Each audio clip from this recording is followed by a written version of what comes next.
All right, in this video, I want to go ahead and kind of review the ideas we worked on in Module 1. Module 1 was intended to be a review of sorts of your first statistics class. I consider the class you're taking to be Statistics 2, the second course. So somewhere, maybe it was with me, maybe it was with somebody else, you've taken a Stat 1 class in your past. And I just wanted to go through the material that we talked about briefly, um, that you're responsible for in Module 1. So let's just kind of go and do that. So we started with some basic terms, some of the basic ideas associated with any kind of statistical problem, things like population, sample, experimental unit. And I use those three together to talk about all the data that we're interested in. That's the population. The sample's the part we have. And then whatever it is we're measuring to get a single piece of data, we'll talk about that being the experimental unit. Maybe I'm interested in learning about students, and I think of all the students at a college as being the population. Maybe the 100 or so that I've taken data from is my sample. And I'll call an individual student my experimental unit. So some basic terms. We talked about variables, the things we measure. Maybe I'm interested in GPAs of students. Maybe I'm interested in how often they exercise, how many hours they exercise per week. Maybe I'm interested in whether they're full-time or part-time, or day students or night students, commuter students live on campus. There's qualitative, and so we talked about quantitative and qualitative. And then we also talked about the inferential procedure, and I think I gave you the definition inference, and that's where we take the information in the sample and apply it, or try to project it, maybe a better word, project it onto the population. And we've looked at a couple techniques that we'll talk about in a second that help us to do that. And then the last basic term we mentioned was the idea of reliability. Those inferences, those statements we make about populations are pretty much meaningless unless we have a measure of reliability that goes along with that. And sometimes it shows up as a confidence level, sometimes it shows up as an error, and the symbol we typically use is alpha there. And so those were the basic terms. Our next step was to talk about describing data. And there's two main ways of describing data. One is to use some graphical displays, things like pie charts and bar graphs and stem and leaf displays and scatter plots and box plots. There's another one. Let's see, did I miss any in a bar graph? I think I got most of them. I may have missed one. It doesn't matter, but you should be able to take a look at a graph and make some sense out of it, answer some basic questions. One of the things you should be able to do with graphs, when you're working with quantitative data at least, is give me an idea, a feel for the shape. Is this a symmetric distribution? Is it a skewed distribution? And if it's skewed, which direction is the skewness? Is it to the right or to the left? And that'll depend on which way the tail goes. The longer the long tail determines the skewness. So if you have a long tail to the right, we say it's skewed right. If you have a long tail to the left, we say it's skewed left. So those are some graphical displays.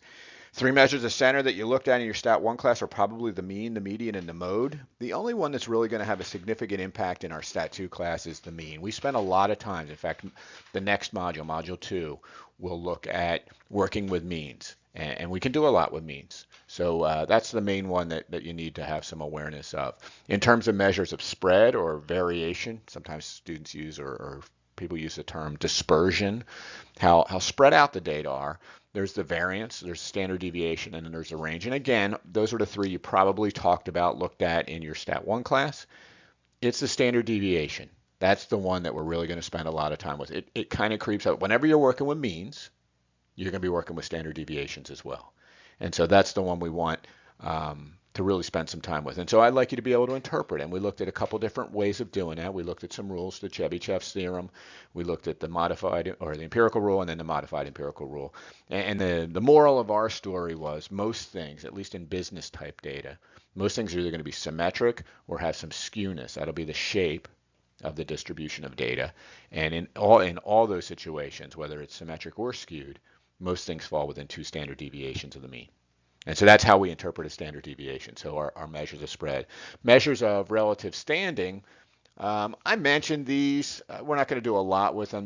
There's a percentile. There's also a z-score. The z-score comes into play a little bit later in the semester when we go to try to detect outliers. And one of the easy ways of detecting outliers is to look at a z-score. And if things have z-scores above 2, it's a little sketchy. If things have z-scores above 3, and when I say above, think about plus or minus, either direction. A -7 is just as far an outlier as a +7. But outliers are those observations that are further out there, the areas that we don't expect. I want you to be careful with outliers. I want you to use those outliers, try to use them to try to figure out where our analysis is lacking. Sometimes folks like to throw away outliers. I don't want you to be those folks. I want you to look at the outliers, take a hard look at your outliers, and see if they're pointing you in a direction that maybe you hadn't thought of before. And I'll expand on that a little bit as we go through the semester.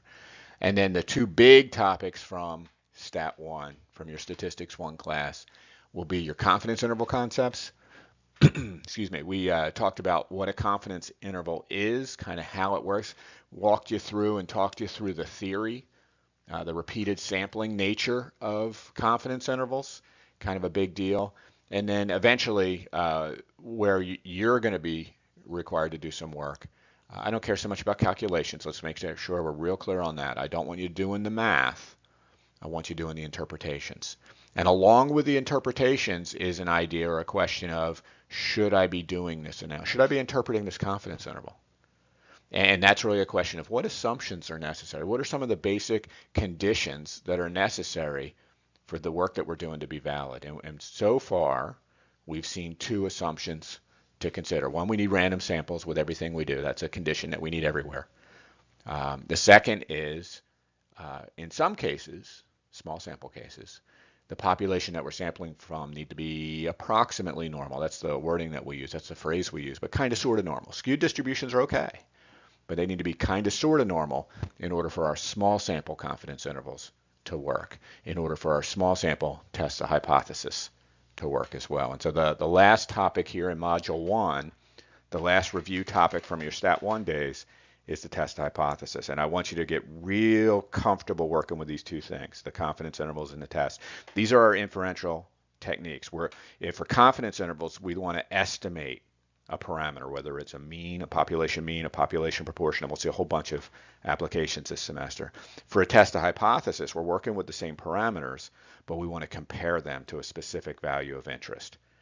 So I may say in confidence intervals, I want you to estimate the average amount of student loan debt that students have. You might want you to estimate the population mean, the average student loan debt of all college students.